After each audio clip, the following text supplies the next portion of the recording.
ಎಲ್ರಿಗೂ ನಮಸ್ಕಾರ. ನನ್ನ ಇಂಡಿಜೀನಿಯಸ್ ಚಾನಲ್ನಲ್ಲಿ ಸ್ತ್ರೀ ಸ್ವಾಸ್ಥ್ಯ ಎಂಬ ವಿಷಯಾಧಾರಿತವಾಗಿ ಹಲವಾರು ವಿಡಿಯೋಗಳನ್ನು ನೀವು ಈಗಾಗಲೇ ನೋಡಿರಬಹುದು.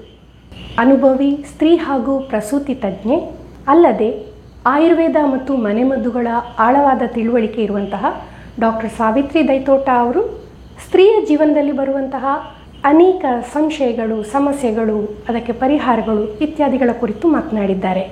ಅಲ್ಲದೆ ಗರ್ಭಿಣಿ ಕಾಲದಲ್ಲಿ ಸಾಮಾನ್ಯವಾಗಿ ತಿಳಿದಿರಬೇಕಾದಂತಹ ಮಾಹಿತಿಗಳನ್ನು ತಿಳಿಸಿಕೊಟ್ಟಿದ್ದಾರೆ. ಇನ್ನೀಗ ಗರ್ಭಿಣಿಯ ತಿಂಗಳ ಬದಲಾವಣೆಗಳು, ಬೆಳವಣಿಗೆಗಳು, ಮಾಡಬೇಕಾದಂತಹ ಪರೀಕ್ಷೆಗಳು, ತೆಗೆದುಕೊಳ್ಳಬೇಕಾದಂತಹ ಜಾಗರೂಕತೆಗಳು ಇತ್ಯಾದಿಗಳ ಕುರಿತು ಮಾಹಿತಿಯನ್ನು ನೀಡಲಿದ್ದಾರೆ. ಡಾಕ್ಟರ್ ಸಾವಿತ್ರಿ ದೈತೋಟ ಅವರ ಮಾತುಗಳು ನಮಗೊಂದು ಕೈಪಿಡಿಯಂತೆ ಮಾರ್ಗದರ್ಶನ ನೀಡುತ್ತವೆ. ಅಲ್ಲದೆ ಮನೆಯ ಹಿರಿಯಜ್ಜಿಯಂತೆ ಕಾಳಜಿ, ಪ್ರೀತಿ ಮತ್ತು ಸಾಂತ್ವನವನ್ನು ನೀಡುತ್ತವೆ. ಬನ್ನಿ ಇದೀಗ ಗರ್ಭಿಣಿಯ 7ನೇ ತಿಂಗಳ ಮಾಹಿತಿಯನ್ನು ಅಲ್ಲದೆ 8ನೇ ತಿಂಗಳ ಮಾಹಿತಿಯನ್ನು ತಿಳಿದುಕೊಳ್ಳೋಣ.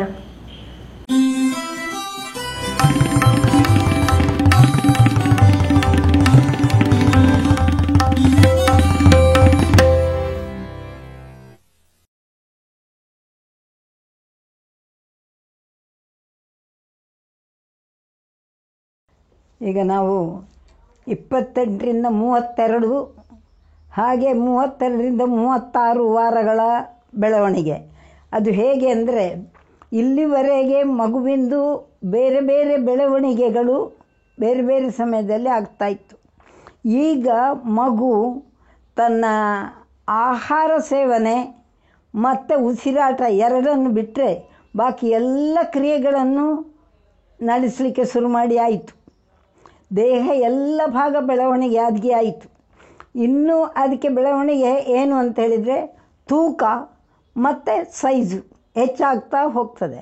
ನಾವಿನ್ನು ಹೇಳೋದಾದರೂ ಅಷ್ಟೇ, ತೂಕ, ಗಾತ್ರ ಬೆಳವಣಿಗೆ ಆಗ್ತಾ ಉಂಟು ಅಂತ. ಮೈಯಲ್ಲಿ ಸಣ್ಣ ಸೂಕ್ಷ್ಮವಾದ ನವಿರಾದ ರೋಮಗಳಿರ್ತವೆ, ಕೈಕಾಲುಗಳಲ್ಲಿ ಗೆರೆಗಳು ಮೂಡ್ತವೆ. ಇಷ್ಟರಲ್ಲೇ ಮೂಡಿ ಆಗಿದೆ, ಮೂಡಿ ಬೆಳವಣಿಗೆ ಆಗ್ತದೆ. ಮಗು ಸ್ವಯಂ ಚಾಲನೆ, ತನ್ನ ಚಾಲನೆಗಳನ್ನು ತಾನೇ ಮಾಡುವ ಹಾಗೆ. ಮೊದಲು ಅದೇನು ಮಾಡ್ತಿತ್ತು ಅಂಥೇಳಿ ನೀರಲ್ಲಿ ತೇಲ್ತಿತ್ತು. ಈಗ ಅದು ನೀರಿನಲ್ಲಿ ಈಜುತ್ತದೆ, ಕೈಕಾಲುಗಳಿಂದ ಗುದ್ದಾಡ್ತದೆ, ಹೊರಳಾಡ್ತದೆ, ಅಂಥದ್ದೆಲ್ಲ ಮಾಡ್ತದೆ. ನಗು, ಅಳುವಿನ ಭಾವಗಳನ್ನು ಮುಖದಲ್ಲಿ ಪ್ರಕಟಿಸ್ತದೆ. ನಿದ್ದೆ ಮಾಡ್ತದೆ, ಎಚ್ಚರವಾಗಿರ್ತದೆ. ಕಣ್ಣು ಪಿಳಿ ಅಂತ ಕಣ್ಣು ಬಿಡಲಿಕ್ಕೆ ಶುರು ಮಾಡಿದ್ದೆ. ಸೊ ಹೆಚ್ಚಿನ ಎಲ್ಲ ಮೂಲ ಬೆಳವಣಿಗೆಗಳು ಇಷ್ಟರಲ್ಲಿ ಆಗಿ ಆಯಿತು. ಇನ್ನದು ದೊಡ್ಡದಾಗುವುದು ಮತ್ತು ಅದಕ್ಕೆ ಸಂಪೂರ್ಣವಾದ ಜಗತ್ತಿಗೆ ಬಂದು ಬದುಕಲಿಕ್ಕೆ ಬೇಕಾದಂಥ ರೆಸಿಸ್ಟೆನ್ಸ್, ತಡೆಯುವ ಶಕ್ತಿ, ಅದೆರಡು ಕೂಡಿ ಬರಬೇಕು. ಅದಕ್ಕೆ ಅದು ಇನ್ನೂ ಕೂಡ 4ರಿಂದ 6 ವಾರ 10 ವಾರದವರೆಗೆ ಒಳಗಿರಬೇಕು. ಹಿಂದಿನ ಸಾರಿ ಹೇಳಿದ್ದೇನೆ, ವಯಬಿಲಿಟಿ ಬಂದಾಗಿದೆ ಅಂತ. ಒಂದು ವೇಳೆ ಹುಟ್ಟಿದರೂ ಬದುಕಲಿಕ್ಕೆ ಸಾಧ್ಯ ಉಂಟು ಅಂದರೆ ಅದಕ್ಕೆ ವಯಬಿಲಿಟಿ ಬಂದಿದೆ ಅಂತ. ಸೊ ಇನ್ನೊಂದು ದೊಡ್ಡದಾಗೋದು ಮಾತ್ರ. 40-42 ಸೆಂಟಿಮೀಟರ್ ಬೆಳವಣಿಗೆ ಆಯಿತು. ಇನ್ನೂ ಕೆಲವು ಸೆಂಟಿಮೀಟರ್ಗಳ ಬೆಳವಣಿಗೆ, ಇನ್ನು ಕೆಲವು ಗ್ರಾಮ್ಗಳ ತೂಕ ಹೆಚ್ಚುವುದು, ಅಷ್ಟು ಬಿಟ್ಟರೆ ಬೇರೇನು ದೊಡ್ಡ ಸಂಗತಿ ಇಲ್ಲ. ಅದು ಹೆಚ್ಚುತ್ತಾ ಹೋಗ್ತದೆ. ಅದಕ್ಕೆ ಹೇಳಿದಲ್ಲ, ಗುದ್ದುವುದು, ಬಡಿಯುವುದು, ತುಳಿಯುವುದು ಎಲ್ಲ ಮಾಡುತ್ತಾ ಇರ್ತದೆ. ಉಸಿರಾಟ, ಆಹಾರ ಸೇವನೆ ಎರಡು ಮಾತ್ರ ಮಗು ಹುಟ್ಟಿದ ಮೇಲೆ ಶುರುವಾಗೋದು.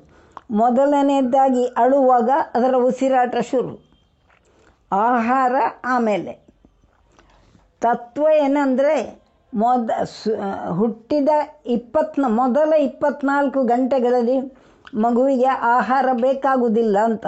ಆದರೆ ಹೇಳಲಿಕ್ಕಾಗೋದಿಲ್ಲ. ಕೆಲವು ಮಕ್ಕಳು 4 ಗಂಟೆಗಳಿಗೆ ಶುರು ಮಾಡುತ್ತಾರೆ ರಾಗ, ನನಗೆ ಊಟ ಹಾಕು ಅಂತ. ಅದು ಅಷ್ಟು ಖಂಡಿತವಾಗಿ ಹೇಳಲಿಕ್ಕಾಗೋದಿಲ್ಲ. ಅಂತೂ ಆಹಾರ ಸೇವನೆ ಶುರು ಜಗತ್ತಿಗೆ ಬಂದ ಮೇಲೆ, ಮೊದಲಿಲ್ಲ. ಹಾಗೆ ಉಸಿರಾಡುವುದು ಜಗತ್ತಿಗೆ ಬಂದ ಮೇಲೆ, ಮೊದಲೇ ಇಲ್ಲ. ಈಗ 28-32 ವಾರದಲ್ಲಿ ಮಗು ಗಂಡಾಗಿದ್ದರೆ ಅದರ ಅಂಡಕೋಶಗಳಿಗೆ ಅಂಡ ಬೀಜಗಳು ಪ್ರಯಾಣಿಸ್ತವೆ. ಅಷ್ಟರವರೆಗೆ ಅದು ಒಳಗೆ ಇರ್ತದೆ. ಅದು ಪ್ರಯಾಣಿಸುವುದು 28-32 ವಾರಗಳ ನಡುವೆ. ಕೆಲವೊಮ್ಮೆ ಅದು ಹೊರಗೆ ಬಾರದೆ ಉಳಿಯುವುದು ಉಂಟು. ಹುಟ್ಟಿದ 6 ತಿಂಗಳೊಳಗೆ ಅದು ಹೊರಗೆ ಬರಬೇಕು. ಬರಲಿಲ್ಲ ಅಂತಾದರೆ ಆಮೇಲೆ ಆಪರೇಷನ್ ಮಾಡಿ ಹೊರಗೆ ತರಬೇಕು. ಇಲ್ಲದೆ ಹೋದರೆ ಅಂಡ ನಿಷ್ಪ್ರಯೋಜಕ ಆಗಿಬೀಳ್ತದೆ. ಈಗ ನಿಮ್ಮ ದೇಹವೂ ಅಷ್ಟೇ, ದೇಹದ್ದು ಗಾತ್ರವು ಹೆಚ್ಚಾಗುತ್ತೆ, ತೂಕವು ಹೆಚ್ಚಾಗ್ತದೆ. ಒಳಗಿನ ತೂಕ ಗಾತ್ರಗಳು ಹೆಚ್ಚಾಗಿವೆ, ಹಾಗಾಗಿ ಹೊಟ್ಟೆಯ ಭಾರ ಹೆಚ್ಚಾಗಿದೆ. ಸೊಂಟದ ಎಲುಬುಗಳು ಕೀಲುಗಳು ಎಲ್ಲ ಸಡಿಲಾಗುತ್ತವೆ. ಅದು ಸಡಿಲ ಆದ ಕಾರಣ ಭಾರವನ್ನು ಹೊತ್ತುಕೊಂಡು ಓಡಾಡುವುದು ಕಷ್ಟ ಆಗ್ತದೆ. ಸೊ ನಡೆಯುವುದು, ಚಲನೆ ಮತ್ತು ಕೂತೇಳುವುದು ಎಲ್ಲ ಸ್ವಲ್ಪ ಕಷ್ಟ ಅಂತ ಅನ್ನಿಸ್ಬೋದು. ನಡೆಯುವಾಗ ಎಡಕ್ಕೆ ಬಲಕ್ಕೆ ಸ್ವಲ್ಪ ವಾಲುವಿಕೆ ಉಂಟಾಗ್ಬೋದು. ಯಾಕೆಂದರೆ ಇದು ಗಂಟುಗಳು, ಎಲುಬಿನ ಗಂಟುಗಳೆಲ್ಲ ಸಡಿಲ ಆಗ್ತಾ ಇವೆ. ಅದು ಹಾರ್ಮೋನುಗಳ ಕೆಲಸ. ಅವುಗಳು ಹೆರಿಗೆಗೆ ಎಲ್ಲವನ್ನು ಅನುಕೂಲ ಮಾಡಲಿಕ್ಕೋಸ್ಕರ ಮೃದು ಅಸ್ಥಿ, ಮೃದು ಮಾಂಸ ಎಲ್ಲವನ್ನೂ ಸಡಿಲಗೊಳಿಸ್ತವೆ. ಹಾಗಾಗಿ ಆ ವಾಲುವಿಕೆ ಉಂಟಾಗ್ತದೆ. ನಡೆಯುವಾಗ ಎಡಕ್ಕೆ ಬಲಕ್ಕೆ ತೂಗಾಡ್ತಾ ನಡೆಯುವುದು ಕಾಣುತ್ತದೆ. ಮಗುವಿನ ಚಲನೆಯನ್ನು ನಾವು ಹೊಟ್ಟೆಯ ಮೇಲಿಂದಲೇ ನೋಡಲಿಕ್ಕಾಗ್ತದೆ. ಗರ್ಭಕೋಶ ಬೆಳೆದು ಎದೆಕಟ್ಟಿನ ಹತ್ತಿರ ಬರ್ತಾ ಉಂಟು. ಎದೆಕಟ್ಟಿನ ಮೂಲ ಬುಡಕ್ಕೆ ಬರಲಿಕ್ಕಾಗುವುದಿಲ್ಲ. ಯಾಕೆಂದರೆ ಗರ್ಭಕೋಶ ಹೀಗಿರ್ತದೆ, ಎದೆಕಟ್ಟಿನ ಮೂಲ ಹೀಗಿರ್ತದೆ. ತ್ರಿಕೋಣದ ತುದಿಯ ಗರ್ಭಕೋಶ ಹಾಗೆ ಹೋಗಲಿಕ್ಕಾಗುವುದಿಲ್ಲ. ಹಾಗಾದ ಕಾರಣ ಎದೆಕಟ್ಟಿನ ಸಮೀಪ ಬರ್ತದೆ. 36 ವಾರ ಅಂತ ಹೇಳುವ ಎದೆಕಟ್ಟಿನ ಕೊನೆಯಲ್ಲಿ ಇರುವುದಿಲ್ಲ, ಎದೆಕಟ್ಟಿನ ಮಾರ್ಜಿನಿಗೆ ಬರ್ತದೆ. ಸೊ ಒಳಗಿನ ನೀರು ಸ್ವಲ್ಪ ಕಡಿಮೆ ಆಗ್ತದೆ. ಹಾಗಾದ ಕಾರಣ ಮಗುವಿನ ಚಲನೆ ಸುಲಭವಾಗಿ, ಅದು ಮೊದಲು ಈಜಾಡ್ತಾ ಇದ್ದ ಹಾಗೆ ಸುಲಭವಾಗಿ ಓಡಾಡಲಿಕ್ಕೆ ಅದಕ್ಕೆ ಜಾಗ ಸಾಕಾಗುವುದಿಲ್ಲ. ಒಂದು ಕಡೆಯಿಂದ ನೀರು ಕಡಿಮೆ, ಇನ್ನೊಂದು ಕಡೆಯಿಂದ ಅದು ದೊಡ್ಡದು. ಹಾಗಾಗಿ ಅದರ ಚಲನೆ ಸ್ವಲ್ಪ ಲಿಮಿಟ್ ಆಗ್ತದೆ. ಭಾಳ ಕಡಿಮೆ ಆಗುವುದಿಲ್ಲ, ಲಿಮಿಟ್ ಆಗ್ತದೆ. ಇಡೀ ತಲೆ ಕಾಲು ಹೀಗೆ ಸುತ್ತಲಿಕ್ಕಾಗುವುದಿಲ್ಲ. ಬದಲಾಗಿ ಕೈಕಾಲು ಬಡಿತದೆ, ತಲೆ ಅಲ್ಲಾಡಿಸ್ತದೆ, ಕುಂಡೆ ಅಲ್ಲಾಡಿಸ್ತದೆ, ಹಾಗೆಲ್ಲ ಮಾಡಿಸ್ತದೆ. ಅಂತೂ ಮಗುವಿನ ಚಲನೆ ಸ್ವಲ್ಪ ಮೊದಲಿಗಿಂತ ಕಡಿಮೆ ಆಗ್ತದೆ. ಸ್ವಲ್ಪ ಮಲಬದ್ಧತೆ, ಸ್ವಲ್ಪ ಮೂತ್ರಕ್ಕೆ ಆಗಾಗ ಹೋಗಬೇಕು. ಯಾಕೆಂದರೆ ಪ್ರೆಷರ್ ಇಫೆಕ್ಟ್, ಗರ್ಭಕೋಶದ ಪ್ರೆಷರು ಹಿಂದೆ ಮುಂದೆ ಎರಡು ಕಡೆಗೂ ಆಗುತ್ತದೆ. ಬ್ಲ್ಯಾಡರ್ ಮೇಲೆ, ಮೂತ್ರಾಶಯದ ಮೇಲೆ, ಮಲಾಶಯದ ಮೇಲೆ ಎರಡು ಕಡೆಗೂ ಈ ಭಾರ ಬೀಳುವುದರಿಂದ ಮೋಷನಿಗೆ ಹೋದರೆ ಮೋಷನ್ ಪೂರ್ತ ಆಗಲಿಲ್ಲ, ಪಾಯ್ಖಾನೆ ಪೂರ್ತ ಆಗಲಿಲ್ಲ ಅನ್ನಿಸ್ತದೆ. ಎದ್ದು ಬಂದು ಸ್ವಲ್ಪ ಹೊತ್ತಾಗ ಪುನಃ ಹೋಗಬೇಕು ಅನ್ನಿಸ್ತದೆ. ಮೂತ್ರವೂ ಹಾಗೆ. ಯಾಕೆಂದರೆ ಕೂತಾಗ ಅಥವಾ ಬಗ್ಗಿದಾಗ ಅಲ್ಲಿ ಪ್ರೆಷರ್ ಬೀಳುವ ಕಾರಣ ಮೂತ್ರನಾಳ ಮಲದ್ವಾರಗಳು ಸಲೀಸಾಗಿ ಮಲ ಮೂತ್ರ ಹೋಗಲಿಕ್ಕೆ ಬಿಡುವುದಿಲ್ಲ, ತಡೀತದೆ. ಹಾಗಾಗಿ ಈ ಎಲ್ಲ ಡಿಸ್ಟರ್ಬೆನ್ಸ್ ಸ್ವಲ್ಪ ಇರ್ತದೆ. ಒಮ್ಮೆ ಈ ಗರ್ಭ ಇಳಿದು ಹೆರಿಗೆ ಆಗಿ ಇದು ಮುಗಿದ್ರೆ ಸಾಕು ಅಂತ ಅನ್ನಿಸುವ ಹಾಗೆ ಆಗುತ್ತೆ ಕೆಲವೊಮ್ಮೆ. ಆದರೆ ಏನು ಮಾಡುವಾಗಿಲ್ಲ, ನಾವು ಕಾಯಲೇಬೇಕು. ಅದು ಹೊರಗೆ ಬರ್ತೇನೆ ಅಂತ ಹೇಳುವ ತನಕ ನಮಗೆ ಮಾಸ್ಟರ್ಲಿ ಇನ್ಆ್ಯಕ್ಟಿವಿಟಿಯೇ ದಾರಿ. ಸೊ 28ರಿಂದ 36ನೇ ವಾರದವರೆಗೆ ಕ್ರಿಯೆಗಳೆಲ್ಲ ಒಂದೇ, ಅದುವೇ ಹೆಚ್ಚಾಗ್ತಾ ಹೋಗ್ತದೆ ವಿನಃ ಅದರಲ್ಲಿ ಹೊಸತ್ತು ಹೇಳುವಂಥದ್ದೇನಿಲ್ಲ. ಇಷ್ಟರಲ್ಲಿ ನಿಮ್ಮ TT ಇಂಜೆಕ್ಷನ್ಸ್ ಆಗಿರಬೇಕು. ಆಗದಿದ್ದರೆ ಪೂರ್ತ ಮಾಡಿಕೊಳ್ಳಿ. ಔಷಧಿಗಳು ನಿಮ್ಮ ಆ್ಯಂಟಿನೇಟಲ್ ಚೆಕಪ್ 28ರಿಂದ 32 ವಾರದಲ್ಲಿ ಮೊದಲಿನ ಹಾಗೆ 15 ದಿನಕ್ಕೊಮ್ಮೆ, ಅಂದರೆ 2 ವಾರಕ್ಕೊಮ್ಮೆ. 28ರಿಂದ 32 15 ದಿನಕ್ಕೊಮ್ಮೆ, 32ರಿಂದ 36 15 ದಿನಕ್ಕೊಮ್ಮೆ ಅಥವಾ ವಾರಕ್ಕೊಮ್ಮೆ ಮಾಡಿಕೊಳ್ಬೋದು, ಪರಿಸ್ಥಿತಿ ನೋಡಿಕೊಂಡು. ಮುಖ್ಯವಾಗಿ 36 ನಂತರ ಅಂತೂ ವಾರಕ್ಕೊಮ್ಮೆ. ಕಾಲು ಸಂಜೆ ಆಗುವಾಗ ಕಾಲು ಸ್ವಲ್ಪ ಊತ ಬರ್ಬೋದು.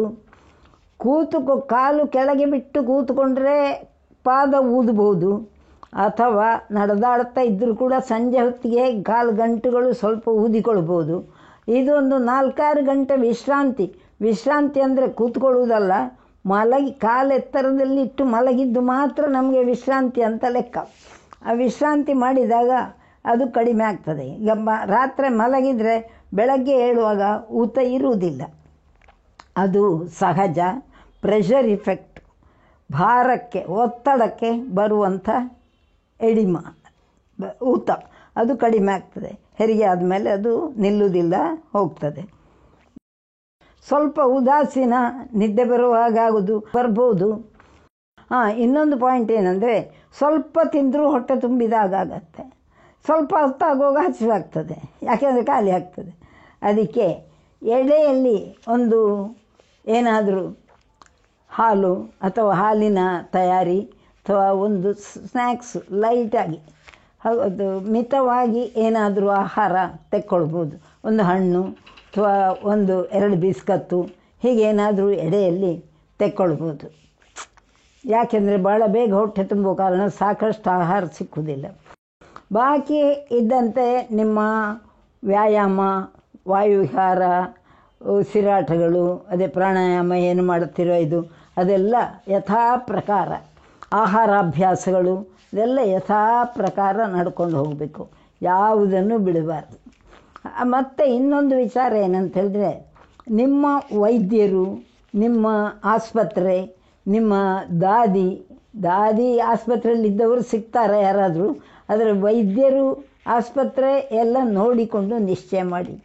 ಆಸ್ಪತ್ರೆಯನ್ನು ಹೋಗಿ ನೋಡಿಕೊಂಡು ಇದು ನನಗೆ ಆದೀತು ಅಂತ ನಿಶ್ಚಯ ಮಾಡಿಕೊಂಡು ಓಡಾಡಿ. ಯಾಕೆಂದರೆ ಈ ವಿಚಾರದಲ್ಲಿ ನಿಮ್ಮ ವಿಶ್ವಾಸ, ದೃಢತೆ ಎರಡೂ ಮುಖ್ಯ. ಹಾಗೆ ಅವರ ಪ್ರೀತಿ, ವಿಶ್ವಾಸ, ನಂಬಿಕೆ ಅದು ಮುಖ್ಯ. ಇನ್ನೊಂದು ಏನಂತ ಹೇಳಿದ್ರೆ, ನಿಮ್ಮ ಕೇಸು ಅಟೆಂಡ್ ಮಾಡುವ ವೈದ್ಯರಿಗೆ ನಿಮ್ಮನ್ನು ಒಂದು ಸ್ವಲ್ಪ ದಿವಸಗಳ ಮೊದಲೇ ಗೊತ್ತಿದ್ದರೆ ಒಳ್ಳೆಯದು. ಯಾಕೆಂದರೆ ಆಗ ಅವರಿಗೆ ಅಂದಾಜಿರುತ್ತೆ, ನನ್ನದೊಂದು ಇಂಥ ಕೇಸಿದೆ ಬರಲಿಕ್ಕಿರುವುದು ಅಂತ, ಅದು ಮನಸ್ಸಲ್ಲಿರ್ತದೆ. ವೈದ್ಯರ, ದಾದಿಯ ಸಲಹೆ ಮತ್ತು ವಿಶ್ವಾಸ, ಪ್ರೀತಿ ಭಾಳ ಮುಖ್ಯ. ಹಾಗೆ ನಿಮಗೂ ಅತ್ಲಾಗೆ, ಅದು ಅತ್ಲಾಗೂ ಇತ್ಲಾಗೂ, ಅದು ಕಾನೂನಿನಲ್ಲಿ ನಡೆಯುವ ಕೆಲಸ ಅಲ್ಲ, ವಿಶ್ವಾಸದಲ್ಲಿ ನಡೆಯುವಂಥದ್ದು. ಹಾಗಾಗಿ ಪರಿಚಯ ಇಟ್ಟುಕೊಳ್ಳೋದು ಒಳ್ಳೆಯದು. ಅಷ್ಟು ಮಾತ್ರ ಅಲ್ಲ, ನಿಮಗೆ ಆ ಸಮಯದಲ್ಲಿ ಬೇಕಾಗುವ ಸಾಮಗ್ರಿಗಳು ಆಮೇಲೆ ಹುಡುಕಲಿಕ್ಕೆ ಓಡಾಡುವ ಹಾಗೆ ಆಗಬಾರ್ದು. ನನಗೆ ಇಂಥದ್ದೆಲ್ಲ ಬೇಕು, ಬ್ರಷ್, ಪೇಸ್ಟಿಂದ ಹಿಡಿದು ಬೇಕಾದದ್ದನ್ನೆಲ್ಲ ತಯಾರು ಮಾಡಿ ಇಟ್ಟುಕೊಳ್ಳುವುದು ಒಳ್ಳೆಯದು. ಮಗುವಿಗೆ ಹೊಸ ಬಟ್ಟೆಗಳನ್ನು ಹಾಕಬಾರ್ದು. ಹಾಗಾದ ಕಾರಣ ಬಟ್ಟೆ ತೆಕ್ಕೊಂಡು ತೊಳೆದು ಹಾಕಿ, ನಿಜವಾಗಿ ಆದರೆ ಮಗುವಿಗೆ ಹತ್ತಿ ಬಟ್ಟೆಗಳು ಹಳೆದಿದ್ದರೆ ಒಳ್ಳೆಯದು, ತೊಳೆದು ಹಾಕಿ ಒಣಗಿಸಿ ಭದ್ರವಾಗಿ ಸ್ವಚ್ಛವಾಗಿ ಇಟ್ಕೊಳ್ಬೇಕು. ಮೊದಲೆಲ್ಲ ವೇಷ್ಟಿ, ವಾಯಿಲ್ ಸೀರೆ ಇಂಥ ಬಟ್ಟೆಗಳನ್ನು ಮಾಡಿ ತಯಾರು ಮಾಡಿ ಇಟ್ಕೊಳ್ತಿದ್ರು. ಅದು ಮಗುವಿನ ಬಟ್ಟೆ ಮಡಿಸಿಡುವುದು ಹೇಗೆ ಅಂತ ಒಂದು ಕ್ರಮವೇ ಇತ್ತು. ನಿಮಗೆ ಇನ್ನೊಂದು ಸರ್ತಿಗೆ ಹೇಳ್ತೇನೆ. ಮಗುವಿನ ಬಟ್ಟೆ ಮಡಿಸಿಡುವುದು ಹೇಗೆ, ಆಮೇಲೆ ಅದನ್ನು ತೆಗೆಯುವುದು ಹೇಗೆ, ಅದನ್ನೆಲ್ಲ ಅಜ್ಜಿಯಂದಿರು ಹೇಳಿಕೊಡ್ತಿದ್ರು. ನಿಜವಾಗಿ ಅದು ಅನುಕೂಲ, ಹಾಗಿಡ್ಬೋದು. ಅಂತೂ ಬೇಕಾದದ್ದನ್ನೆಲ್ಲ ತಯಾರು ಮಾಡಿ ಇಟ್ಕೊಳ್ಳುವ ಅಭ್ಯಾಸ ಒಳ್ಳೆಯದು. ಹೆರಿಗೆ ಸಮಯ ಹತ್ತಿರ ಬಂದಾಗ ಒಬ್ಬರೇ ಇರುವುದಕ್ಕಿಂತ ಯಾರಾದರೂ ಒಬ್ಬರ ಜೊತೆಯಲ್ಲಿ ಇರುವುದು ಒಳ್ಳೆಯದು. ಅದು ನಿಮ್ಮ ಹೆರಿಗೆ ಸಮಯದಲ್ಲಿ, ಹೆರಿಗೆಯ ನಂತರ ಬಾಣಂತನಕ್ಕೆ ನೋಡಿಕೊಳ್ಳುವವರೇ ಆದರೆ ಇನ್ನೂ ಒಳ್ಳೆಯದು. ಅದು ಯಾರು ಹೇಗೆ ಆದೀತು ಅಂತ ಹೇಳುವುದನ್ನು ನೋಡಿ ರೆಡಿ ಮಾಡಿ ನಿರ್ಧರಿಸಿ ವ್ಯವಸ್ಥೆ ಮಾಡಿಕೊಳ್ಳುವುದು ಒಳ್ಳೆಯದು. ಮುಂದಿನ ನಿಮ್ಮ ಹೆರಿಗೆ ರಜೆ, ಉದ್ಯೋಗಸ್ಥರಾಗಿದ್ದರೆ ಹೆರಿಗೆ ರಜೆ, ಹೆರಿಗೆ ಭತ್ಯ ಮತ್ತು ಇದು ಸರ್ಕಾರದ ಕೆಲವು ಸ್ಕೀಮ್ಗಳು, ಅದನ್ನೆಲ್ಲ ತಿಳಿದು ಅದಕ್ಕೆ ಬೇಕಾದ ವ್ಯವಸ್ಥೆಗಳು, ತಯಾರಿಗಳು ಮಾಡಿಕೊಳ್ಬೋದು. ಮುಂದೆ ನಿಮ್ಮ ಸಂಸಾರ ಎಷ್ಟಿರಬೇಕು ಅಂದರೆ ಫ್ಯಾಮಿಲಿ ಪ್ಲ್ಯಾನಿಂಗ್, ಅದನ್ನು ಈಗಿಂದ ಆಲೋಚನೆ ಮಾಡಿ ನಿರ್ಧರಿಸುವುದು ಒಳ್ಳೆಯದು. RH ಬಗ್ಗೆ ಹೇಳಿದ್ದೆ. ಒಂದು ವೇಳೆ ಗಂಡ RH ಪಾಸಿಟಿವ್, ಹೆಂಡತಿ RH ನೆಗೆಟಿವ್ ಇದ್ದರೆ, ಮಗು RH ಪಾಸಿಟಿವ್ ಇರುವಂಥ ಸಂದರ್ಭ ಜಾಸ್ತಿ. ಹಾಗಿದ್ದಾಗ ಅವರು ಆ್ಯಂಟಿ-D ಇಂಜೆಕ್ಷನ್ ತಗೊಳ್ಬೇಕಾಗ್ತದೆ.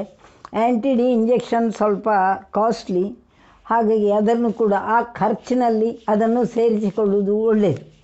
ಸೊ ಅದಕ್ಕೆಲ್ಲ ವ್ಯವಸ್ಥೆಗಳನ್ನು ಆಲೋಚನೆ ಮಾಡಿ ತಯಾರು ಮಾಡಿ ಇಟ್ಟುಕೊಳ್ಳುವುದು ಒಳ್ಳೆಯದು. ಅಗತ್ಯ ಇರುವ ಫೋನ್ ನಂಬರ್ಗಳು, ನೀವು ಯಾರಿಗೆ ಏನನ್ನು ಹೇಳಬೇಕು ಆ ನಂಬರ್ಗಳನ್ನು ಬರೆದು ಲಿಸ್ಟ್ ಮಾಡಿ ನಿಮ್ಮ ಸಾಮಗ್ರಿಗಳ ಲಿಸ್ಟಿನ ಜೊತೆಗೆ ಇಟ್ಟುಕೊಳ್ಳುವುದು ಒಳ್ಳೆಯದು.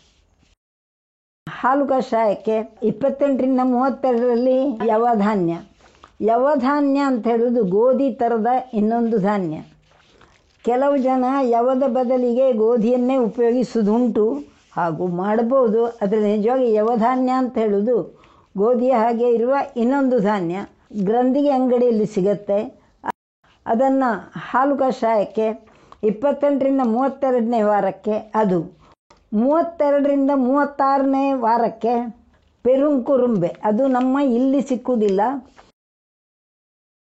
ಪೆರುಂಕುರುಂಬೆ ನಾರ್ತ್ ಇಂಡಿಯಾದಲ್ಲಿ ಬೆಳೆಯುವಂಥದ್ದು, ಗ್ರಂಥಿಗೆ ಅಂಗಡಿಯಲ್ಲಿ ಸಿಗುತ್ತೆ. ಅದನ್ನು ಹಾಲು ಕಷಾಯ, ಎರಡೂ ಹಾಲು ಕಷಾಯವೇ. ಮೊದಲಿನ ಹಾಗೆ 10 ದಿನಕ್ಕೊಂದು ಸಾರಿ, ಒಂದು ಮದ್ದು 3 ಸಾರಿ. 10 ದಿನಕ್ಕೊಂಜಿ ಸರ್ತಿ, ಒಂಜಿ ಮದ್ದು ಮೂಜಿ ಸರ್ತಿ ಅಂತದು ಲೆಕ್ಕ.